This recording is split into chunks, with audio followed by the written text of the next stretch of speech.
waktu itu saya anak ADHD, jadi cenderung bikin masalah. Dari SMP saya suka bikin masalah, sehingga waktu itu udahlah kamu gak usah SMA aja, kamu daripada bikin masalah.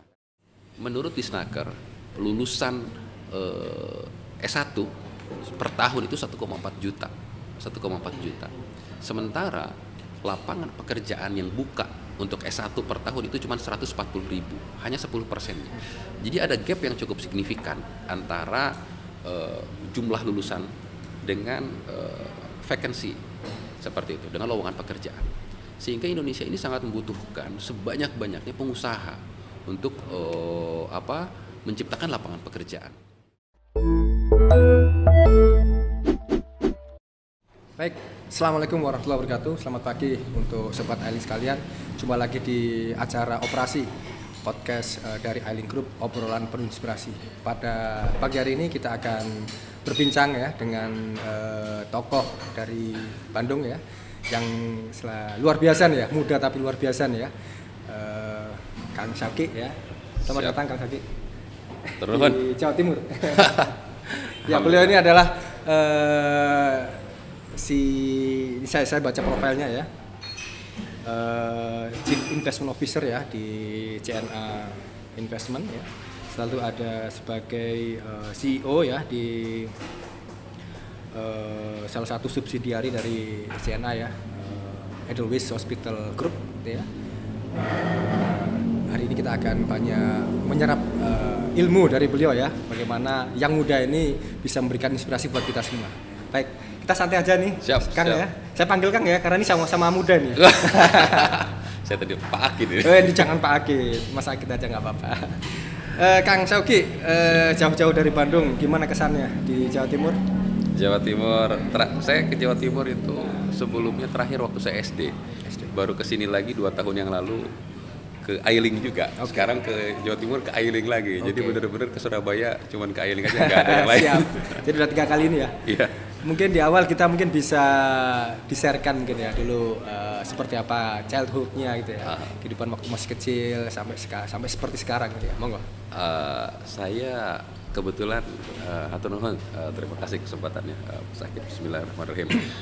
Jadi orang tua ini kan pengusaha kambing ya, pengusaha kambing. Jadi saya ngelihat orang tua hardworking person, lulus SMA, dia tipe orang yang selalu ngambil peluang, any opportunities diambil. Karena mungkin opportunity sebagai anak lulusan SMA nggak banyak gitu ya untuk bekerja. Jadi itu cukup kuat. Kebetulan saya anak pertama, suka dibawa nganter kambing, nungguin kambing di pinggir jalan kalau kurban. Jadi mungkin saya punya picture that's life. Kita harus mau turun. Mungkin satu hal yang paling saya dapat itu adalah etos kerja. Ayah saya punya etos kerja yang sangat luar biasa, day and night. Beliau terkenal sakit-sakitan, tapi saya lihat itu it didn't stop him to work really hard, sampai akhirnya beliau sukses membangun bisnis rumah akikah. Meskipun saya nggak passion di dunia perkambingan, tapi saya pikir untuk local companies it's quite successful. Kemudian di situ saya belajar, meskipun akhirnya saya nggak passion juga, makanya saya I didn't decide, saya nggak memutuskan untuk join perusahaannya. Saya putuskan saya lulus kuliah saya kerja aja sama orang gitu. Pada saat itu ya. Pada saat itu betul. Oke. Tinggal di Bandung. Tinggal di Bandung. Bersaudara kan? Saya 6 bersaudara. Saya anak pertama. Jadi kalau kita bisa highlight di sini adalah peran role model ya, orang tua yang etos kerjanya sangat tinggi, dan itu yang banyak menginfluence Kang Syauqi sampai dengan sekarang ya. Betul. Ya. Mungkin bisa cerita dulu kehidupan pendidikannya seperti apa dulu? Jadi ayah saya ini senang banget baca buku Robert Kiyosaki. Oke. Kemudian ada Rich Dad Poor Dad. Jadi sebelum Rich Dad Poor Dad itu ada buku judulnya If You Want to Be Rich and Happy Don't Go to School. Oke. Itu bagi beliau menerap sekali. Jadi saya nggak diarahkan untuk menjadi seorang yang punya pendidikan tinggi. Oke. Makanya saya waktu itu nggak SMA, saya homeschooling. Oke. Saya homeschooling. Waktu itu saya anak ADHD, jadi cenderung bikin masalah. Dari SMP saya suka bikin masalah, sehingga waktu itu udahlah kamu gak usah SMA aja, kamu daripada bikin masalah kan. Jadi saya homeschooling, ikut ayah saya, kemana ayah saya pergi, saya ikut. Kemudian saya disuruh jualan waktu usia SMA. Kemudian saya ambil ikut ujian persamaan paket C. Kemudian saya kuliah di Telkom University. Tapi yang menarik adalah sebetulnya ternyata ada mindset yang berbeda di setiap generasi. Jadi kalau menurut ayah saya sekolah tuh waktu itu nggak penting. Tapi hebatnya ayah saya, beliau open minded. Ternyata dunia berubah itu relevan di zaman beliau. Nah, di zaman sekarang bisa jadi itu harus diimprove karena beliau lihat perusahaan semakin besar begitu kan, sehingga membutuhkan technical skill lah. Makanya waktu itu saya memutuskan saya banyak research tentang anak-anak pengusaha tuh bagaimana dibesarkan, dididik. Nah, saya lihat ternyata mayoritas mereka kerja di bank. Nah, saya nggak tahu why, tapi saya pikir pasti ada sesuatu. Kenapa mayoritas anak-anak pengusaha-pengusaha besar itu kerja dulu di bank 2-3 tahun. Makanya saya lulus kuliah, saya pergi, saya melamar kerja ke Citibank, ke Standard Chartered, ke Maybank. Kemudian saya ambil divisi yang menurut saya paling menarik. Jadi waktu itu saya ngobrol sama Pak Sandiaga Uno, belum jadi politisi waktu itu Pak Sandi. Saya tanya, Pak Sandi, Tahun berapa itu, Kang? tahun 2013. Artinya Saratoga sudah ada ya? Ya sudah ada ya? besar. Sudah besar ya? Sudah besar. Jadi dulu kita beberapa kali diundang Jumatan di kantornya Recapital. Kemudian kita ngobrol sama Pak Sandi, terus saya nanya, Pak, saya dapat tawaran kerja nih di sini waktu itu. Salah satunya di equity research. Yang mana yang harus saya ambil? Pak Sandi bilang equity research. Akhirnya saya ambil lah equity research. Pak Sandi bilang kalau equity research you can learn a lot. How to run a business gitu, how to analyze a business. Dari situ saya akhirnya kerja di Maybank 2-3 tahun ya. Saya belajar banyak hal, tapi yang penting again ternyata etos kerja. Jadi etos kerja itu really matters untuk kita successful. Jadi saya pikir di Maybank pun saya banyak mendapat pelajaran dari apa yang dicontohkan oleh orang tua saya. Ini based on experience ya. Iya. Biasanya anak-anak troublemaker itu gedenya sukses. Ya jadi karena mereka itu kreativitasnya tinggi. Ya, makanya anak-anak saya tuh mau ngapain, mau mecahin apa saya biarin aja gitu. Jadi kalau saya perhatikan, saya ketemu teman-teman saya yang troublemaker. Pilihannya 2 anak-anak troublemaker ini. Either mereka very successful atau benar-benar hancur sekalian gitu. Jadi nggak ada di tengah-tengah tuh jarang biasanya anak-anak. Black and white ya. Black and white buat mereka. Tapi kalau anak-anak yang lurus, baik gitu kan, cenderung mereka juga akhirnya ya seperti itu. Iya. Ya, alhamdulillah Kang Shoki ini ada di porsi yang white ini ya. Hopefully perjalanan masih panjang. Kita nggak tahu endgame-nya gimana nih. Iya, oke, Kang Shoki, kita mau tanya nih, ketika base-nya Bapak ya, Shoki ini kan sebagai pendakwah ya, pendakwah juga businessman ya, sekarang menjadi seorang politikus juga. Ketika pada saat Kang Shoki memutuskan untuk tidak mau mungkin ingin mencari pengalaman sendirilah ya di luar circle bisnisnya Bapak itu, pada saat itu kondisi bisnisnya Bapak seperti apa? Jadi waktu itu saya sama sekali tidak berpikir mau kembali ke perusahaan orang tua waktu at the time. Kenapa? Jadi saya berhitung berapa nih kalau saya kerja sama orang tua ataupun saya mewarisi ini. Jadi saya 6 bersaudara. Saya 6 bersaudara. Ya bisa dibilang bisnis, dibilang kecil enggak, dibilang besar juga enggak juga gitu sebetulnya kan. SMI lah kalau level perbankan itu segmennya kita masih segmen SMI sebetulnya. Jadi saya berhitung, saya dapat segini karena saya berpikir waktu itu saya baru menikah, jadi saya harus nyiapin buat my future family. Exactly. Nah, saya lihat kalau kerja di bank ini lebih menarik, saya bilang. Saya lihat karir path, apalagi karir path saya cukup bagus.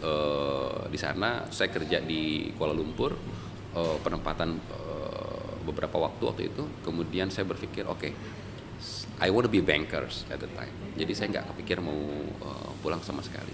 Jadi mindset saya seperti itu. Kemudian saya sempat diskusi hangat lah dengan orang tua karena ayah berpikir kamu terlalu mental karyawan.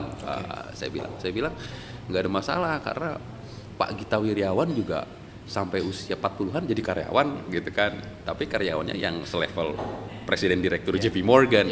Why not gitu, saya jadi banker sampai senior banker, elite bankers, kemudian kalau sudah selevel Pak Gita Wirjawan kan mau jadi pengusaha shifting tuh gampang aja gitu.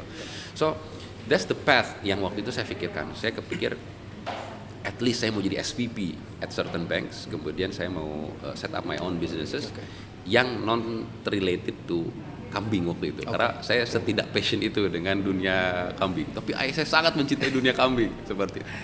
Tapi ya tadi qadarullah, takdir dan doa ibu mungkin ya. Jadi ibu saya nggak suka saya jauh-jauh dari keluarga karena saya LDR.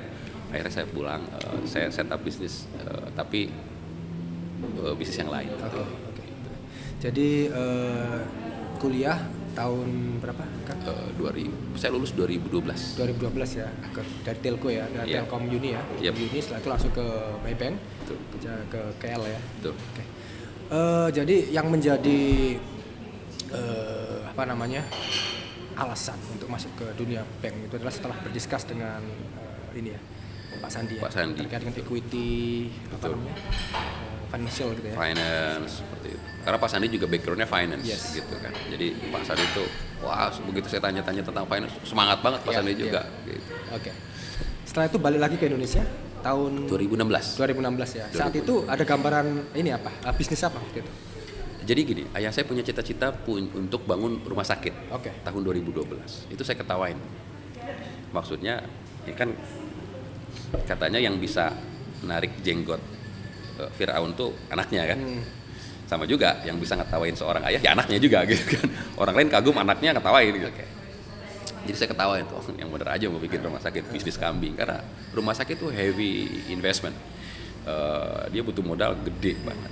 Saya ngeliat RAB-nya, coba saya lihat, saya inti tetapi 300 miliar, saya ketawa, bener aja 300 miliar gitu kan bisnis kambing. Saya seperti itu at the time. Tapi luar biasanya orang tua saya gigih. Jadi saya malu juga sama diri sendiri waktu itu. Waktu di Malaysia tuh tahun 2015, saya kontakkan sama direksinya ayah saya. Lagi sibuk apa Mbak? Rapat rumah sakit. Saya ketawa, masih rapat rumah sakit, udah 3 tahun nih gitu, kagak jadi-jadi gitu kan. Saya ketawa waktu itu. Nah, tapi kemudian karena saya di Malaysia pegang equity research, kita covering, Maybank kan bank regional, jadi dia nge-cover Southeast Asia. Saya ngelihat waktu itu ada event Invest Asia dari Maybank, menunjukkan tentang betapa besarnya peluang industri kesehatan di Indonesia. Dari situ saya realize kan ada dalil. Yang Ustadz ayah saya bukan saya gitu. Jadi saya lupa dalilnya apa. Tapi katanya insting orang soleh itu tajam. Hati-hati dengan insting orang soleh. Jadi ayah saya ini instingnya tajam banget. Beliau nggak ada pegang data, riset. Tapi tiba-tiba beliau punya insting industri kesehatan. Nah, kalau kita kan anak yang lebih generasi berikutnya lah gitu kan. Saya ngeliat riset. Wah ini menarik sekali industri kesehatan di Indonesia. Saya pikir ya udah deh. Kalau emang nggak syaratnya tidak harus terjun ke bisnis kambing, saya mau pulang. Akhirnya saya bilang saya pulang, tapi saya akan running this hospital. Saya kembalikan seperti itu. Jadi saya pulang. Ketika saya pulang, saya ngelihat, wah, ya, it's a good dream. Akhirnya kita mulai revisi lah beberapa proposals, FS-nya kita revisi. Saya bilang, saya cuma ada duit segini plus tanah. Gimana caranya jadi rumah sakit? Harus 10 lantai karena ayah saya mimpinya itu punya bangunan 10 lantai. Saya bilang 10 lantai. Why that floor? Karena waktu itu sebelum beliau bikin rumah sakit, beliau tuh bikin market gedung 10 lantai. Waktu itu omset bisnis beliau mungkin bahkan nggak nyampe 10 miliar omset bisnis beliau itu. Jadi beliau cukup pemikir yang berpikir besar. Beliau berpikir besar. Jadi saya bilang ini omset ya bukan profit. Omset 10 miliar aja belum, punya cita-cita punya 10 lantai. Saya bilang, kamu tahu nggak berapa harga ngebangun bangunan 10 lantai? Abu bilang nggak tahu caranya, tapi nanti Allah kasih tahu caranya gitu kan. Ustadz kan begitu. akhirnya saya otak-atik, saya hitung-hitung, saya kontak teman-teman saya yang bankers sampai direktur-direktur perbankan saya hubungin yang saya kenal, termasuk direktur bank muamalat. Akhirnya connect, akhirnya kita dibiayai ya. Totalnya akhirnya pas 300 miliar total investasi kita. Itu sudah termasuk yang self funding ya? Self financing ya. Total ya? Betul. Memang dominan juga ya porsi dari bankers, ada investor juga seperti itu. Jadi awalnya begitulah sampai alhamdulillah 2 tahun running jalan Edelweiss. Kita sekarang lagi masuk ke rumah sakit ke-2 dan ke-3 ya, total investasi kita 900 miliar ya. Cianjur sama yang di Kopo itu. Betul, Cianjur sama yang di Kopo itu total jadi 900 miliar. Karena kita lihat the opportunity is huge, sayang juga gitu. Karena kita banker harus ada angkanya kan. Kalau udah ngeliat angkanya, wah ini menarik, baru kita mau gitu masuk. Kalau insting aja kita pikir enggak deh, bankers kan enggak dididik untuk bergerak pakai insting saja gitu. Betul. Saya mengamini statement itu Kang Syauqi ya. Jadi saya tuh punya saudara juga ya. Dulu memang bankers. Salah satu bank internasional di Indonesia, dan beliau itu sampai mau keluar dari pekerjaannya sebagai seorang bankers menjadi sekarang semacam direktur holding dari rumah sakit. Itu kejadian. Karena dia melihat pada saat 15 tahun yang lalu sudah bisa mengcapture how big is the market the healthcare industry di Indonesia gitu. Betul. Jadi kalau memang Kang Syauqi ngomong seperti itu ya memang seperti itu kenyataannya. Karena kita nggak usah pakai data yang susah sih sebetulnya, cukup pakai logic. Indonesia ini negara keempat terbesar di dunia. In terms of Populations ya. Yang pertama, yang kedua, kelas menengah Indonesia itu growing rapidly. Jadi kelas menengahnya pertumbuhannya begitu cepat, penduduk keempat. Ya pakai common sense aja, industri kesehatan itu pasti related dengan jumlah kepala. Semakin banyak jumlah kepala, semakin membutuhkan. Udah gitu Indonesia juga besar. Jadi ya it makes sense aja seperti itu. Nggak usah pakai data yang canggih-canggih lah gitu. Iya, oke. Kita ngomong masalah influencer, Kang. Ya. Jadi salah satu yang menginfluence kami ya di Ailing Group dan saya pribadi sebetulnya ya, salah satunya adalah Ustadz Abu Syauqi ya. Jadi kalau saya bisa mensegmentasi gitu ya, para inspirator itu kan ada yang kuat di teori, ya, ada yang kuat di spiritualnya, gitu ya. Ada yang kuat di the real bisnisnya, gitu ya. Jadi dia tuh bukan hanya cerita-cerita aja gitu, tapi ini ada real bisnisnya. Dan di Abu Syauqi ini sudah ada semua gitu yang saya rasakan ya dan yang kami rasakan gitu ya. Kami di Ailing Group punya 3 nilai ya. Kang Syauqi mungkin udah paham juga, seperti Ailing juga ya, bahwa nilai kami adalah professional, education, social. Gitu ya. Mungkin bisa cerita yang di grupnya Abu Syauqi ini seperti apa, Kang? Saya mungkin value-nya sama ya dengan ayah saya, tapi menarasikannya dengan cara yang berbeda. Jadi kalau Abu itu karena Ustadz, pendekatan agama, bahwa kita ingin memperjuangkan agama Islam seperti itu dengan yang lain sebagainya. Pendekatan saya lebih kepada humanism, universalism, in a sense. Kita bayangkan begini, kenapa kita harus sukses? Saya berpikir saya sudah in terms of our family ya, kecukupan finansial kita lebih dari cukup kok sebetulnya. Mobil untuk keluarga juga kita cukup fancy lah seperti itu. Tapi kenapa kok kita nggak stop and menikmati aja yang ada gitu kan? Karena yang ada pun sebetulnya more than enough. Tapi tentu kita punya visi yang nggak cuma material. Kita pikir kalau visi material ini bahan bakarnya kurang kuat. Jadi kalau Abu itu ingin visinya itu menyelamatkan umat dari kemiskinan. Begitu. Menyelamatkan umat dari kemiskinan. Nah, pendekatannya sangat seperti itu. Kalau saya melihat mencoba menerjemahkan ke situ, kita lihat data. Menurut Disnaker, lulusan S1 per tahun itu 1,4 juta. Sementara lapangan pekerjaan yang buka untuk S1 per tahun itu cuma 140.000, hanya 10%. Jadi ada gap yang cukup signifikan antara jumlah lulusan dengan vacancy seperti itu, dengan lowongan pekerjaan. Sehingga Indonesia ini sangat membutuhkan sebanyak-banyaknya pengusaha untuk menciptakan lapangan pekerjaan. Itulah saya pikir we cannot stop. Kita harus terus. Jadi ketika kita recruiting, we are happy. Ada orang yang ketika rekrutmen itu, waduh, cost lagi nih, biaya operasional. No, when we recruit, we are happy. As long as the financial health of the company is, masih terkelola seperti itu. Makanya kita punya impian, kita ingin punya 10 rumah sakit. Kenapa? We can hire more people. Dengan kita hire more people, kita banyak yang mendoakan, kemudian profit besar. Dan dari profit juga lebih dari 30% kita kembalikan. Lebih dari 30% kita kembalikan. Betul. Kita menolong orang, kemudian kita for social cost, lebih dari 30% profit. Sisanya apa? Tentu ada ya buat dividen, tapi signifikan untuk reinvestasi lagi. Karena kita pikir that's the true mission dari grup kita. We want to help as much people as we can. Seperti itu. Keren. Kita ngomong Kang Shoki nih tentang social life. Siap. Ya. Saya lihat di CV-nya nih aktif di Rumah Zakat as a expert volunteer. Ya, sama di Indonesia Juara Foundation. Bisa cerita sedikit tentang dua hal tersebut? Jadi ayah saya pendiri Rumah Zakat, tapi udah lama resign kan, 2009. Sudah tidak lagi sebagai pendiri maupun sebagai pembina gitu.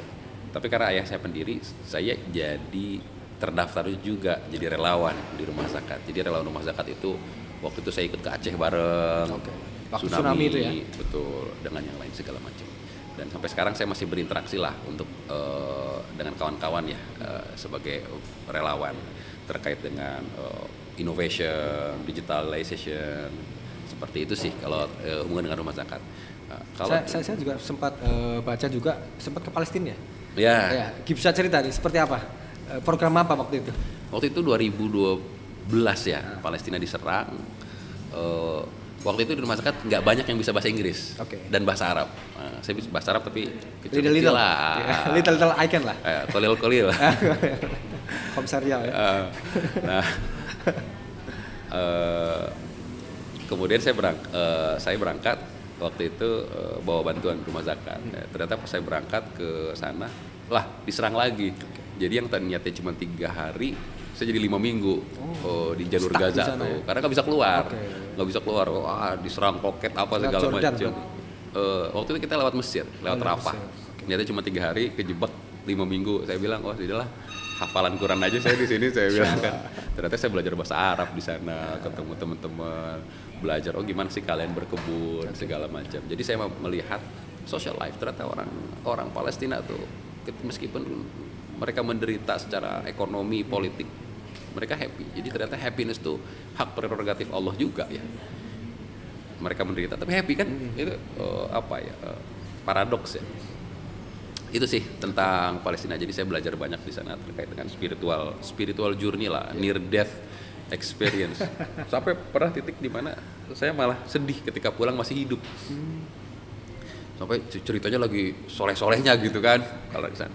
Lah, kalau saya mati syahid di sini enak banget gitu kan. Ternyata pulang-pulang hidup gitu. Iya. Tentang ini Kang Syakir, Indonesia Juara Foundation, mungkin bisa cerita? Kalau Indonesia Juara ini misi kita lebih dominan sosial. Karena jadi awal tahun 90-an Korea Selatan itu tingkat ekonominya sama dengan Indonesia. Saya baca The Economist. Jadi menurut majalah The Economist, dia pernah ngebahas tentang betapa buruknya sistem pendidikan di Korea. Mungkin teman-teman kalau suka nonton drama Korea kayak Sky Castle, tahu tuh anak-anak Korea tuh belajar sampai jam 12 malam, les, kursus. Tapi yang menarik, perbedaan Korea dengan Indonesia ini, anak-anak Korea dianggap bermasalah pendidikannya, sistem pendidikannya buruk karena mereka belajarnya kebanyakan. Indonesia juga punya masalah di sistem pendidikan, belajarnya kurang. Jadi sama-sama punya masalah, yang satu kebanyakan belajar, yang satu kekurangan belajar. Mungkin itulah yang membuat kemudian Korea take off. Awal 90-an kita sama-sama besar ekonominya, per kapitanya sama. sama-sama kena krisis tahun 97-98, krisis moneter di Asia itu. Tapi sekarang kita lihat handphone Samsung dulu, siapa yang mau pakai Samsung? Mereka leading ya. Sekarang leading. Saya pikir, nah jadi saya lihat di sekolah juara ini, kalau kita mau memajukan satu negara, human capital yang harus berkembang. Makanya kita harus mulai dari pendidikan anak-anak. Competition. Nah, ketika saya ke Malaysia, saya ngerasa I feel inferior. Saya tuh ngobrol dengan teman-teman dari negara lain. Saya ngerasa Indonesia. Mungkin kita dijajah 3,5 abad kali ya. Jadi kita ngerasa nggak pede, kita ngerasa bodoh, kita ngerasa nggak bisa bersaing. Padahal sebenarnya kita anak-anak Indonesia tuh hebat-hebat. Nah, kepercayaan dirinya tuh rendah sekali. Jadi saya pikir ini yang harus ditanamkan, competitiveness, daya saing. Pinter, kita pinter. Tapi kalau kita pinter, tapi kita nggak tahu kita pinter, ini juga jadi masalah. Jadi orang Indonesia pinter tapi nggak pede. Pinter, pede, nggak punya etos kerja.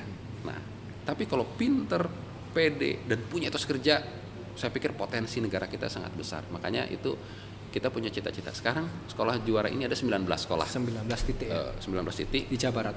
Di seluruh Indonesia. Kita pengen sebanyak-banyaknya sekolah, sebanyak-banyaknya siswa. Makanya namanya sekolah juara. Karena kita pengen membangun Indonesia itu jadi juara. Kayak gitu. Oke, keren. Kita ngomong masalah bisnis nih, Kang Coki ya. At this time kan lagi nge-lead ini ya, as a investment officer sama CEO ya di healthcare group ya, Edelweiss. Kita ngomong masalah human capital nih ya. Saya kira ini persoalan klasik gitu ya. Kami di Ailing Group pun seperti itu ya.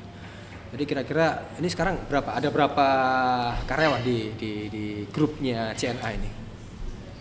Sekitar 1.000 ya. 1.000 ya? 1.000 orang. Oke. Nah itu gimana nih? Challenge-nya tuh seperti apa ya? How to deal with the employees gitu ya?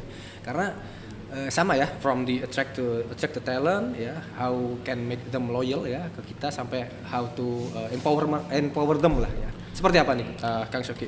Saya punya pertama, ketika when we attract talent, nggak mungkin kita attract loyal talent atau kita attract talent yang kenapa kamu kesini, karena perusahaan Anda satu visi dengan saya. Enggak lah, nggak ada. Pasti orang masuk transactional, ya kan? Saya butuh kerja, gajinya berapa. Tapi kemudian kita we insert values. Itu yang mungkin ketika mereka ngelihat gaji orang di tempat lain lebih besar atau segala macam, mereka loyal sama kita. Values. Jadi menurut saya kita akhirnya sekarang mengembangkan talent, harus top management harus firm dulu future requirements of skills. Jadi kita perusahaan dari A ke B. B ini katakanlah jaraknya 100 km. Nah, kita harus tahu in between SDM apa yang kita perlukan. Kita tahu kita mau ke Mekah. Kalau kita mau ke Mekah, kita mau ngomongin naik mobil, impossible sekarang. Jadi kita udah tahu, karena kita mau ke Mekah, naik mobil dulu sampai Jakarta, kemudian naik pesawat. Seperti itu. Same thing with companies. Jadi it's very important, saya pikir as a leaders kita harus tahu arah perusahaan mau kemana. Kemudian we break down what kind of talent we need. Seperti itu. Karena SDM-nya, skill-nya akan berbeda. Karena SDM yang kemarin mengantarkan kita sampai titik ini. Tapi nggak bisa skill yang kemarin mengantarkan kita ke titik yang besok. Itulah kenapa kemudian kita memperkenalkan growth mindset. Growth mindset. Karena kenapa? Kalau SDM, saya bilang, kalau you nggak baca buku, you will not improve much in the future. Saya bilang. Kenapa? Yes, you are smart, tapi kecerdasan kita mengantarkan kita hanya pada titik sekarang. Gitu. Belum tentu kita relevan di masa depan. Makanya saya punya sahabat namanya Kang Fajrin. Beliau mentor saya. Sekarang beliau jadi direktur digital business di Telkom. Nah, beliau bilang the most important skill in the future is the skill to learn.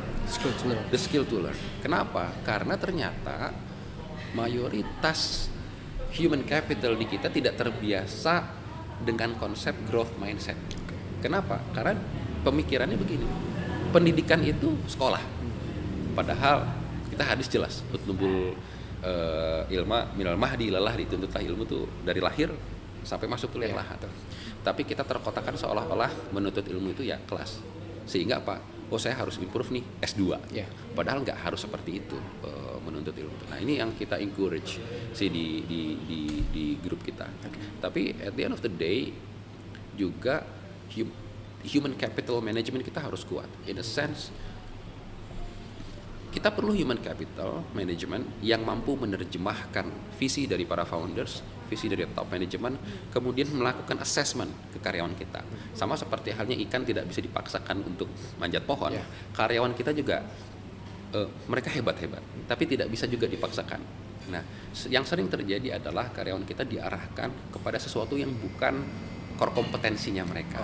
Nah, ini juga jadi trouble. Sehingga kadang-kadang kita ngelihat ini orang nggak berkembang nih gitu. Padahal sebetulnya bisa jadi dia berbakat, cuman ada di tempat yang salah dengan mentor yang salah aja. So far, what make them can be very loyal with the company? Yang membuat mereka loyal sebetulnya dua hal. Pertama, visi perusahaan. Jadi visi perusahaan harus kuat. Mereka nanti akan hukum alam kok. Ada orang yang nggak cocok, mereka akan keluar dengan sendiri. Makanya saya nggak baper kalau ada orang resign. Kang, saya mau minta izin. Mau interview di tempat lain? Saya bilang, go. Kayak gitu. Top manajemen zamannya ayah saya baper tuh sama yang begitu-begitu. Kamu tidak loyal sama kita. Saya bilang, kenapa? Kalau kita nggak bisa memenuhi kebutuhan standar mereka, nggak apa-apa. Biar mereka dapat rezeki dari tempat yang lain. We have to be fair. Jadi yang pertama adalah visi.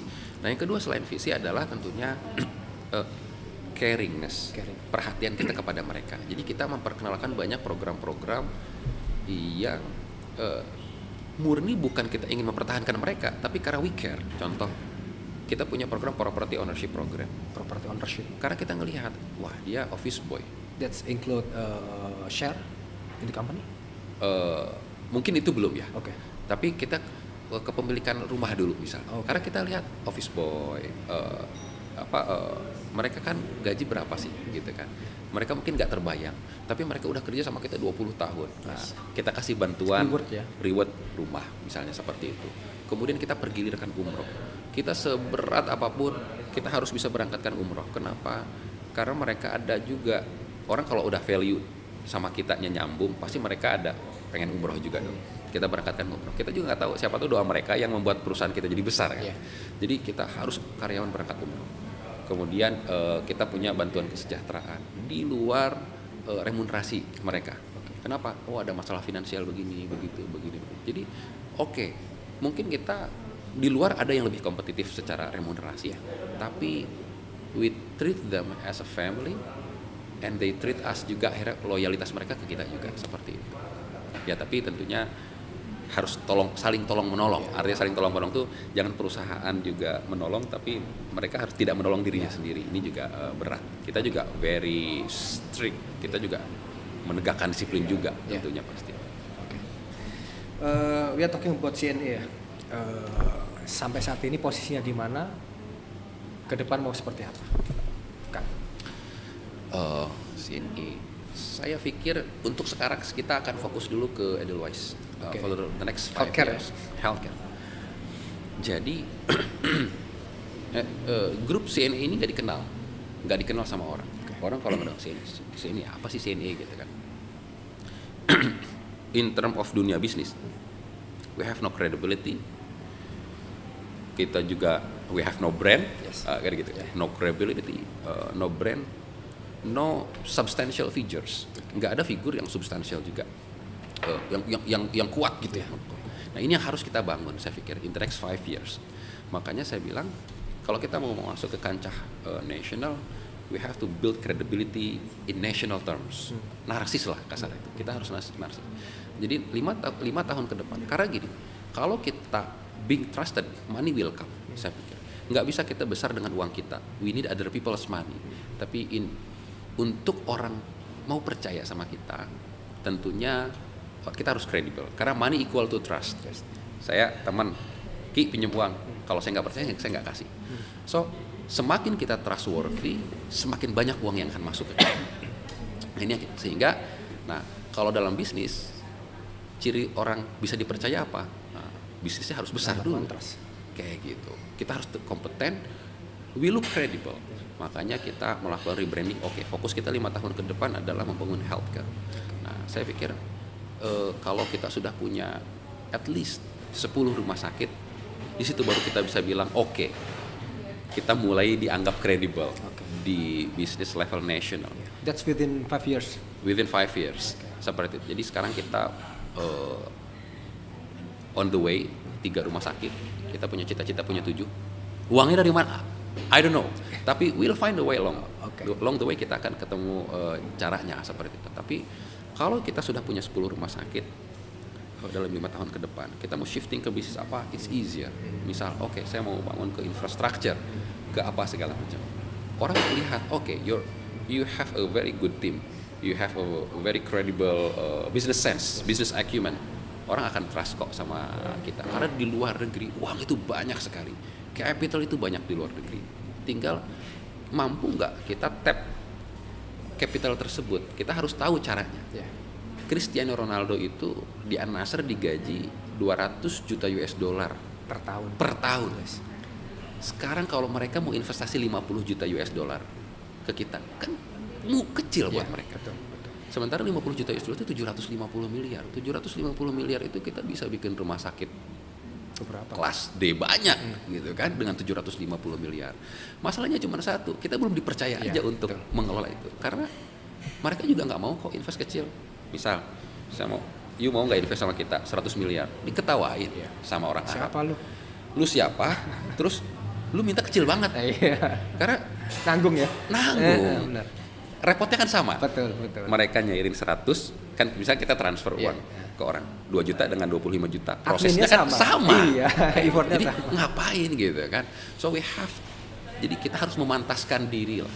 Jadi 5 tahun ke depan adalah periode kita memantaskan diri.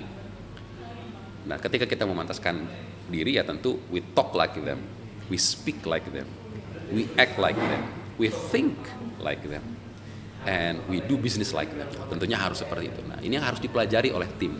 Nah, karena tim ini kan banyaknya mayoritas kalau nggak orang yang lama banget, fresh graduate banget nih. Betul. Nah, itulah leaders itu kalau anak buah belajarnya kecepatannya 10, leaders itu harus 100 kecepatannya gitu. Karena leaders itu punya fungsi ya tadi bridging the gap to the future. Itu tugas kita seperti itu. Oke. Kang Syawki, in terms of social impact,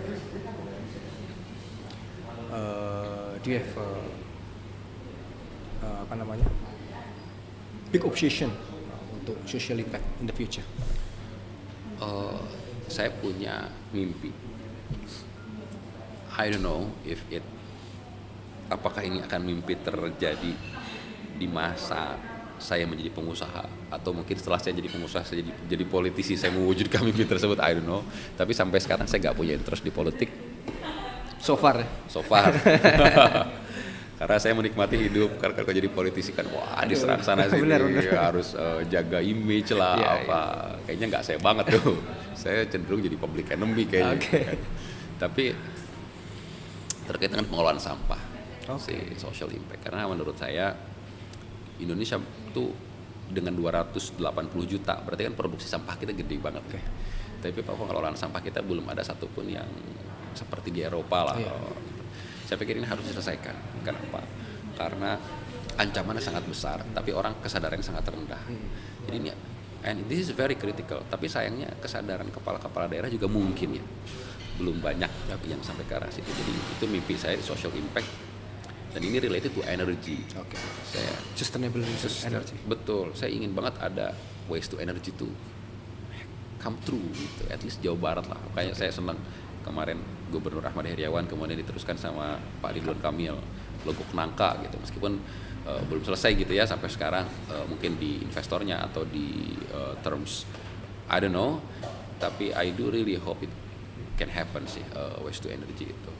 Karena ini ya big problem lah, climate change yang begitu. Mungkin di Indonesia belum seberapa concern ya, tapi di Eropa tuh luar biasa tuh, UK luar biasa itu. Betul. makanya kita harus mulai karena di sana yang penduduknya sedikit aja concernnya ke sana gitu kan. Ini negara 280 juta penduduknya, gila nih kalau kita nggak mulai. Apalagi udah gitu behavior plastic consumption kita masih besar. Di sana udah paper bag semua. 3R ya. Betul.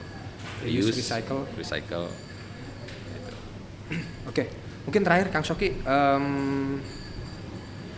pesan-pesan mungkin Kang Shoki ya yang bisa menginspirasi ya, dan bagaimana bisa mereplikasi ya Kang Shoki yang lain. Waduh. Bisa menjadi ya, inspirasi buat kita semua. Jadi saya punya kawan banyak sekali, kawan-kawan orang tua gitu ya, yang level bisnisnya itu di komunitas kita besar, tapi kalau kita ngomongin konglomerasi belum besar sebenarnya. SMI lah, kan definisi SMI itu kalau pinjam uang ke bank tuh di bawah 50 miliar. Itu masih SMI itu sebetulnya kalau dari segmen bank ya. Jadi saya bilang masih segmen SMI, tapi kemudian fail to grow. Saya pikir kita harus banyak belajar dari para pengusaha Tionghoa.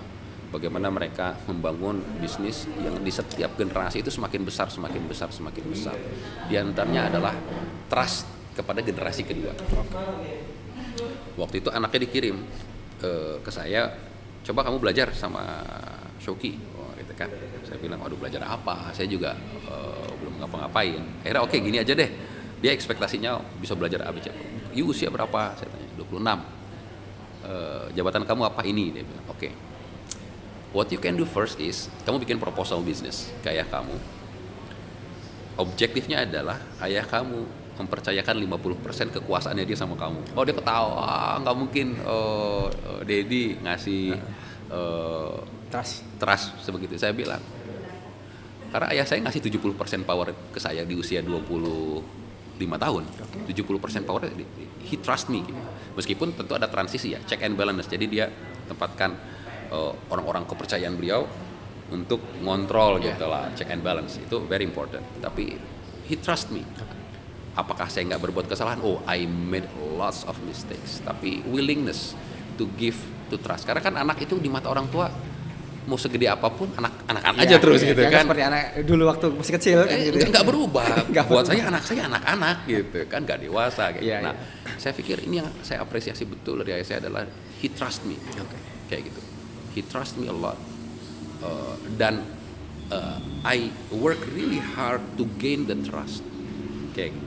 Nah, saya lihat mayoritas nggak seperti itu karena mungkin ayahnya juga usia masih 50, 55. Itu kan masih sangat produktif. Kalau life expectancy 75 kan masih ada 20 tahun tuh, masih ada 20 tahun. Sekarang kalau power dikasih ke anaknya, mungkin ayahnya juga bingung, saya ngapain dong ntar gitu kan. Betul. Nah, ayah saya nggak seperti itu. Jadi ayah saya percayakan transisi seperti itu. Kenapa? Karena relevansi zamannya berbeda. Bisa jadi challenges orang tua dulu sampai sekarang make sense. Tapi problem solvingnya bisa jadi beda di masa depan gitu. Nah, tapi tentu transisinya harus smooth. Jadi ya tadi mungkin menyiapkan, memberikan kepercayaan, tapi juga check and balance juga penting. Jangan kemudian dikasih kepercayaan 100% gitu, nggak gitu juga. Gitu, seperti itu. Saya pikir itu sih, ini yang akan membuat sebuah organisasi menjadi besar. Seperti itu.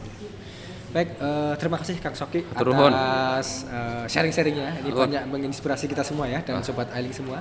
Ya, mudah-mudahan nanti kita bisa sharing-sharing lagi ya di acara podcast kita ya, Operasi Obrolan Penuh Inspirasi. Siap, hatur nuhun Mas Akid, udah diundang nih, happy banget. Ya nanti kita tuker-tukeran ini ya, tuker-tukeran diskusi nanti. Siap. Kita ke Bandung nanti. Kita undang nanti ke Bandung. Insya Allah.